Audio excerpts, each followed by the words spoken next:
أشرف كتبه كلام رب العالمين بأشرف اللغات بلسان عربي مبين، وصلوات الله وسلامه على محمد أفضل من نطق بالضاد، وعلى آله وصحبه قدوة في الهداية والرشاد، ومن تبعهم بإحسان إلى يوم التناد. مما يبعثني من البهجة والسرور أن ألقي أمامكم خطبة عربية تتعلق بموضوع هام، وهو المشاكل في تعلم اللغة العربية، أسبابها وحلولها. أيها الجمع الكريم، إن اللغة العربية لغة شرعية، لغة خالدة، لغة سرمدية، إذ أن كل من يريد أن يقف على الدين والشريعة حق الوقوف لا بد له من معرفة هذه اللغة الحبيبة، لأن المصدرين العظيمين من المصادر الشريعة التي يستفاد منها الدين والشريعة، أعني بهما الكتاب والسنة، لم يردا إلا في هذه اللغة العربية.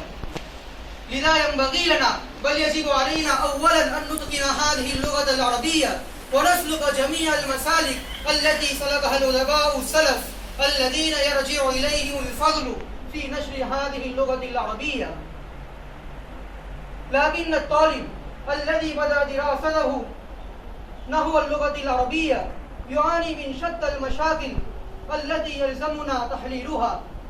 أيها المستمعون الكرام، إن المشكلة الكبيرة التي يواجهها دارس اللغة العربية هي عدم الثقة بالنفس،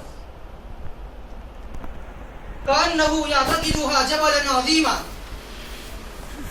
يتهشم عليه الصعود، لكن لا معنى لها إن حدد الطالب للمرانة عليها كل يوم وقتا وواظب عليه، فلا مانع يمنعه عن ذلك. أيها الأقارب،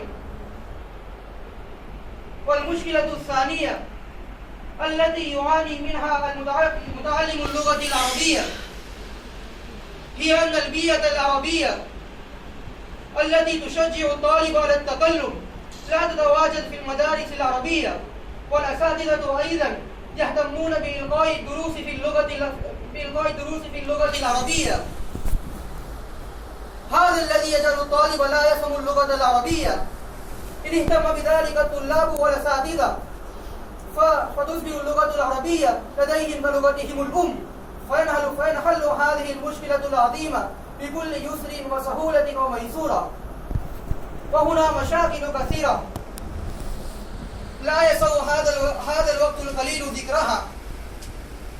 أخيرا ندعو الله تبارك وتعالى أن يتكرم علينا بفضل وافر من اللغة العربية. أكتفي بهذه الكلمات وآخر دعوانا الحمد لله رب العالمين.